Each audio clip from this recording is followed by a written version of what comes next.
I should have died, but I resurrected. I should have died, but I'm alive. Patrick, oi, I'm pregnant. It was the mom. What are you going to do with it? Papa said. During the 9 months, my mother travailed. And she was going through attacks, I will say. Her hand ended up swollen. She was not well. She wanted to abort me. And it never did work out. November 16, 1986. Selena Fruz gave birth to a baby girl, the 5th child, named Charlotte Vasita Brown. Father, Patrick Brown. Have you ever heard of pedophile spirits, rape spirits, spiritual warfares, spirit wars? Well, there was a female that was molesting me when I was a child. And this particular female continued doing it until when I confronted her later on. Then afterwards, I realized it started to get more and more. For the first 10 years of my life, I was molested by 2 females and 1 male. And actually, in my teens, it continued by a woman. And then I started, when I was about 14, I gave my life to God. And I got baptized and so forth. And then when that happened, I was always told that I was chosen. And I was told that I'm spiritually filled. My mother even asked a lady from church, saying if I am the chosen one. And they're like, yep, she is. I even had a bump on my head and on my forehead, and I used the oil, anointed oil, and it disappeared.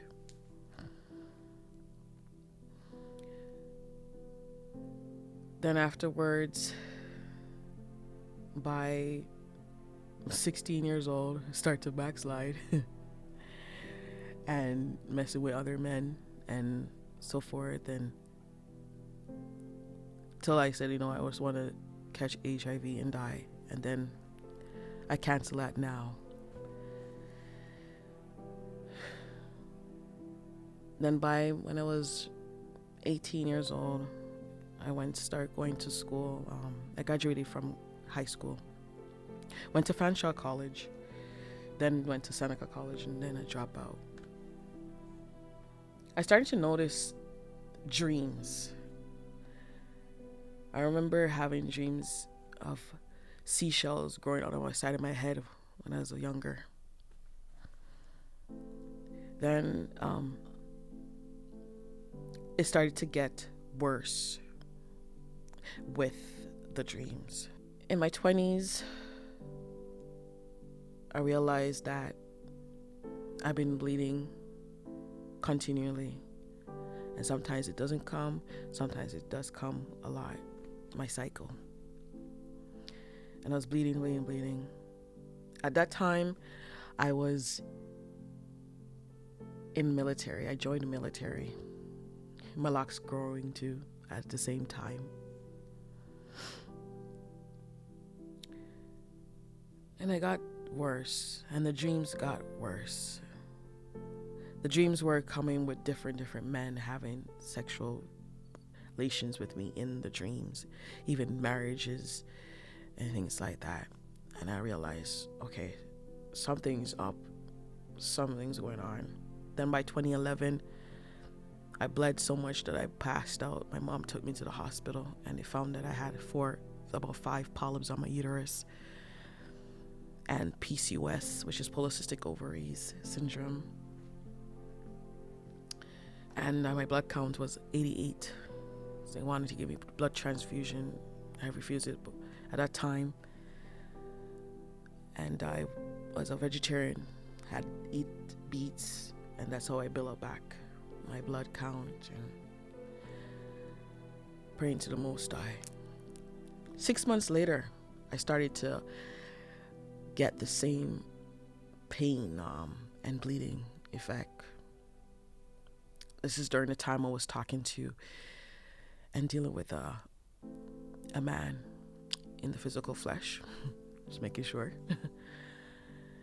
And I said, and I realized, one day it was a Christmas time and I went to the hospital and the doctors did a test on me. And then they said that you're 6 weeks pregnant. I said, what? How did that happen? But so the baby's on the fallopian tube on the left side. So it's an ectopic pregnancy, they called it. So of course I miscarriaged. Which the baby will be up in about 9 or 10 years old now. So I was in my 20s. But it gets deeper as I go along. And the same female that was messing with me physically when I was a child, I start seeing them more frequently in my dreams, showing up in my dreams. And I said, what's going on here? And as the time passed, and those days I was confused, didn't know myself, and was blinded. Relationships were bad. I always dealt with bad man. It was a gangster man. Dealt with gangs. I dealt with dealers, drugs, seller. And for 13 years, I was in a relationship, or so-called relationship, with a man who was the biggest druggist, gangster man there is. And it was back and forth, a roller coaster. And I just said, you know what?